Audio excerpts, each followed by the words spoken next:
You're listening to the Spiritual Awakening Show. Welcome to part 11 of the ongoing Kundalini Awakening series. I go by Brent Spirit, and today we're diving deep into the topic of Kundalini and the practice of yoga, mainly focusing on things like asana and movement that you might find at a Western yoga class. Together, we'll be exploring what yoga is really all about, where it comes from, why you should be cautious when practicing it, and about who you practice it with, and more. Be sure to visit the other sections of this series, which outline some fundamental principles and practices to assist you through your Kundalini awakening if you haven't yet already. You can connect with me online on Instagram at Brent Spirit, and you can visit brentspirit.com to find more free content or to learn about meeting with me one-on-one. You can also send me an email with any questions you may have about your Kundalini process. I'll be happy to respond. Enjoy the episode.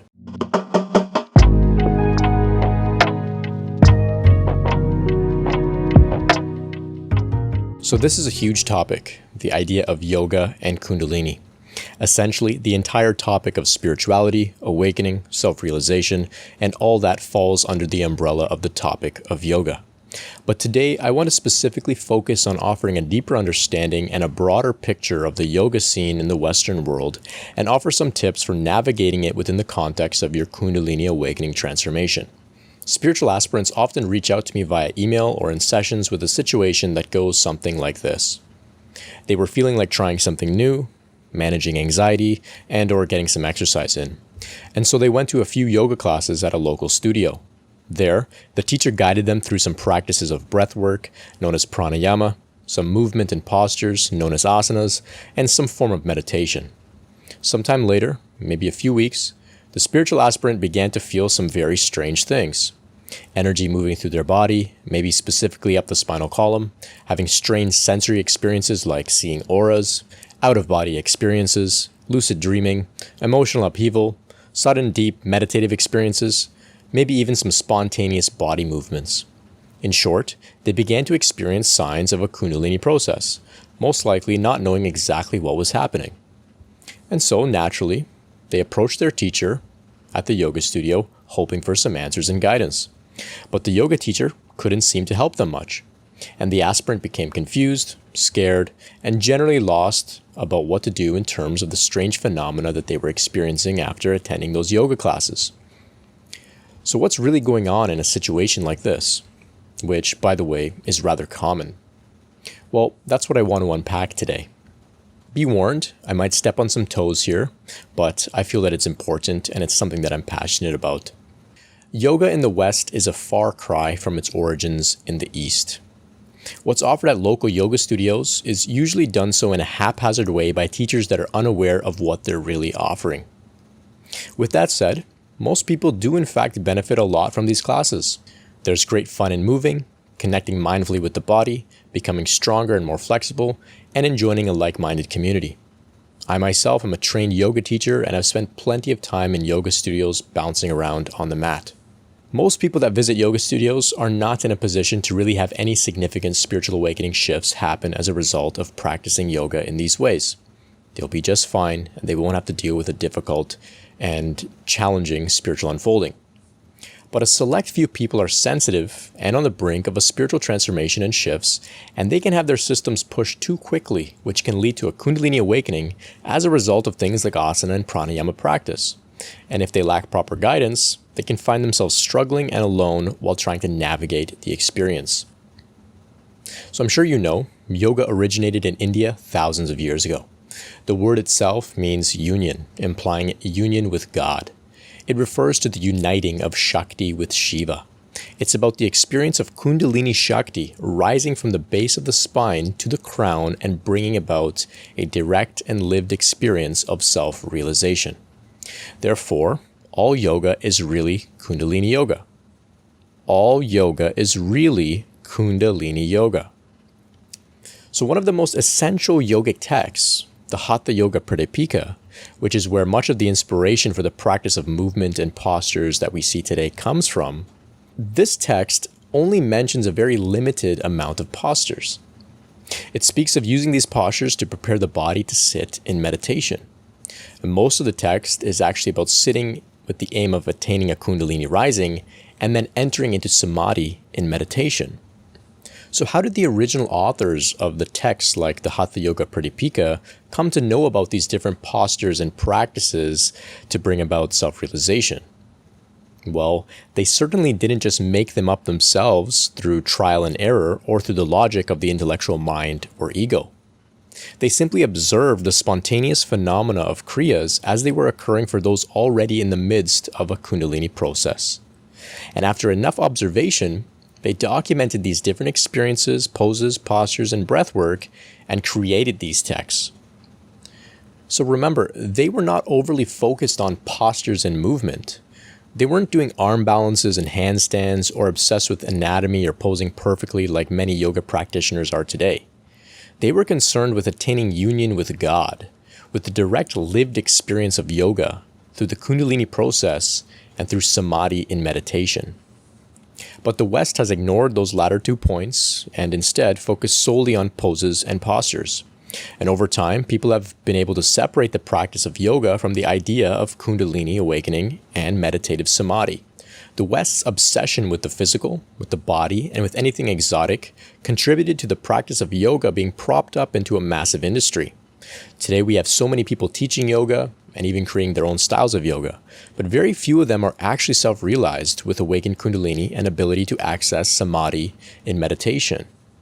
And as a result, we now have people practicing things like postures and breathing exercises completely disconnected from what these practices were originally intended for. And then, of course, a few people do begin to experience Kundalini phenomena inadvertently, and then they end up in tricky situations without guidance or support. So why then are most yoga teachers unable to offer any guidance and support themselves? Well, the main reason is that it's far beyond their scope. Please understand this. No person can directly assist or guide you on your Kundalini awakening journey if they have not undergone the process themselves. They may be very smart, kind, caring, open-minded, educated people. They may have studied everything about Kundalini awakening, yoga, and spirituality. They may have all sorts of credentials. But if they have not experienced it themselves, they cannot directly help you with the specifics of your Kundalini process. They may be able to support you in other ways, indirectly related to the smooth unfolding of your process, but you cannot expect them to understand or guide you on the topic of Kundalini specifically, even if the practices that they taught you or guided you through are what led to your Kundalini awakening.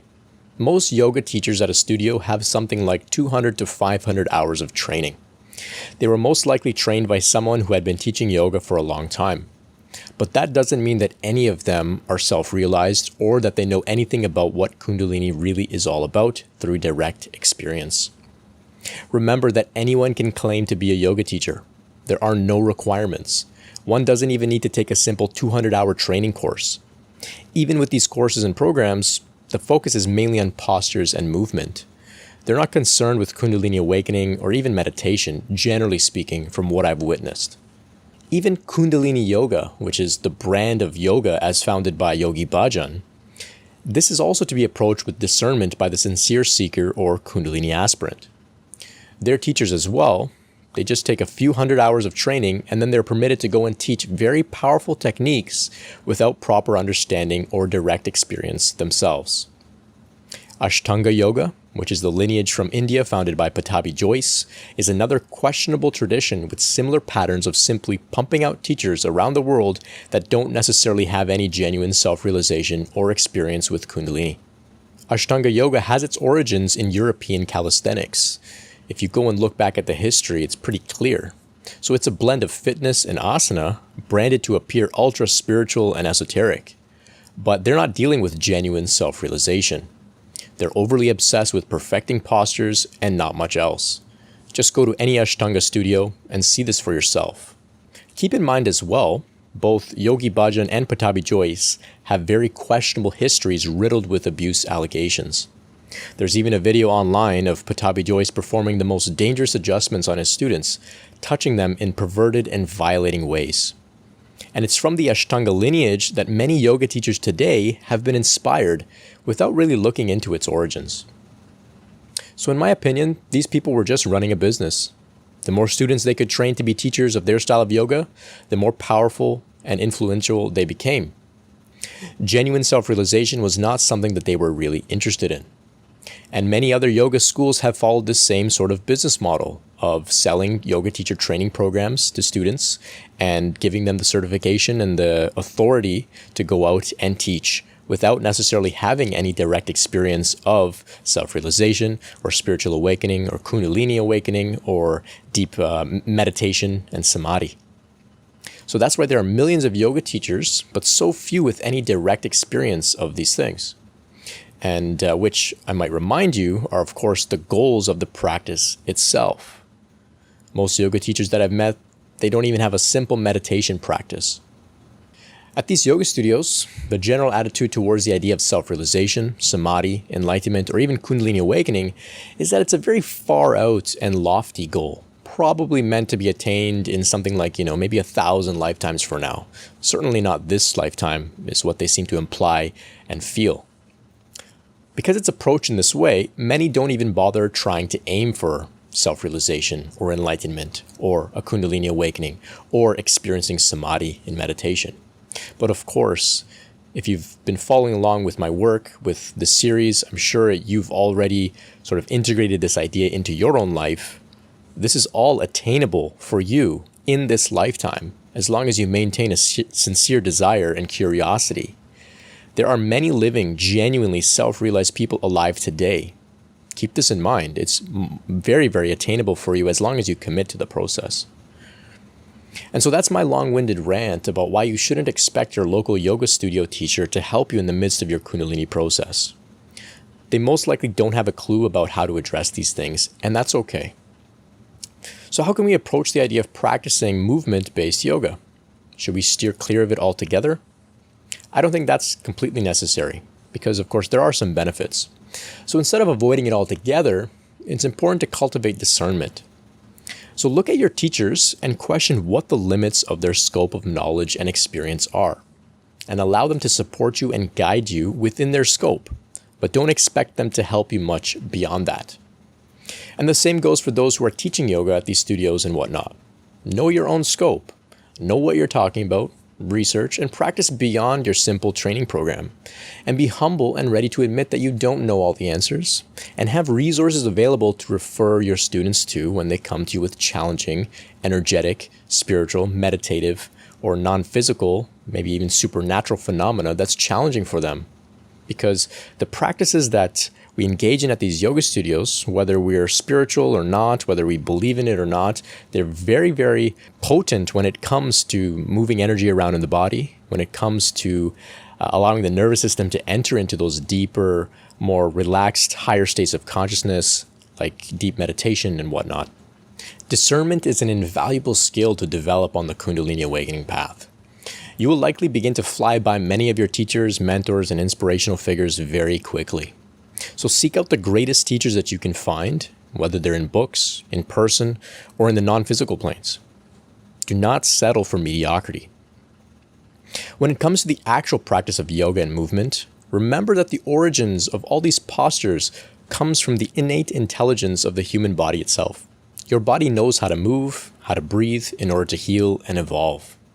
Just like how a dog doesn't need to be taught downward dog pose, you too have the same intuitive knowledge of your own body and what it needs to. You can certainly go out and enjoy some yoga classes at yoga studios, but remember not to push too hard beyond what your body is asking. Listen to your body. Truly listen. It knows what it needs more than anyone outside could ever know. One practice you can do is to make time and space to be alone where you can move freely. Begin to just breathe and flow in a natural and intuitive way. Move at a pace that feels right for you. Let go and surrender to any spontaneous impulses. If you relax into this state, especially with awakened Kundalini, you might enter into a beautiful flow of Kriyas. This is real yoga. When it comes to pranayama specifically, I personally advise against practicing it unless you're working one-on-one with an awakened teacher, or if it happens spontaneously for you without effort. These breathing exercises are very powerful and are often taught and practiced carelessly. Ask yourself, do all 20 or 30 people in a yoga class need the exact same type of breath work to benefit them each individually? Of course not.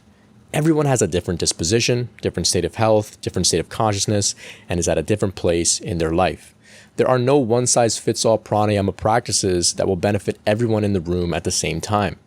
Some might feel great, and others might feel really unbalanced, sometimes to the point of inducing mental illness. So this whole topic of Kundalini and yoga has been a major theme on my journey. A year or so after my initial Kundalini rising, I was being called deep into my body and out of my head as the awakening was being integrated. I experienced spontaneous kriyas and movements, but not as much as some others do. So I became curious about what the yoga scene and all the postures were really all about. I decided to dive deep into a yoga teacher training program to learn as much as I could. At this point, I had already understood the importance of discernment. So before the course began, I approached the teacher and I asked her directly, "What is your experience with Kundalini awakening?" She admitted that she had no direct experience with it. I accepted this honest answer. I turned within myself and I asked my own Kundalini for guidance. I received the green light to go ahead with the program. And throughout the program, I knew not to expect the teacher to support me beyond her scope. And so I kept in touch with other teachers who had undergone the Kundalini process. From childhood, I spent much of my life outside of my body, especially during certain parts of my awakening. Through the yoga teacher training program, I found myself really learning how to be within my body, to move mindfully, to feel everything, to trust, and to surrender. This helped me to really allow my awakening to be integrated into my body. And this is just how my path unfolded for me. For you, it will likely be a little different and unique. What's important is to understand what yoga is really all about, which is, of course, self-realization after the relative completion of the Kundalini process. Along the way, it's important to use discernment when seeking support from teachers and guides, and to ultimately remember that the greatest and most reliable teacher is the one within yourself. Check in with yourself, listen to your body, and allow the Kundalini Shakti, which is who you really are at your core, to guide you along your journey. I hope this insight has been useful for you. You can send me a line with any feedback at info@brentspirit.com. You can also message me on Instagram @brentspirit with any questions or comments that you may have. I'd love to hear from you. You can visit brentspirit.com to find more free content like this, to find out about meeting with me one-on-one to discuss some of the challenges of your spiritual journey, or to make a donation to support this work if you find it meaningful. Thanks so much for listening, and stay tuned for the next episode in my ongoing Kundalini Awakening series. Much love. Peace.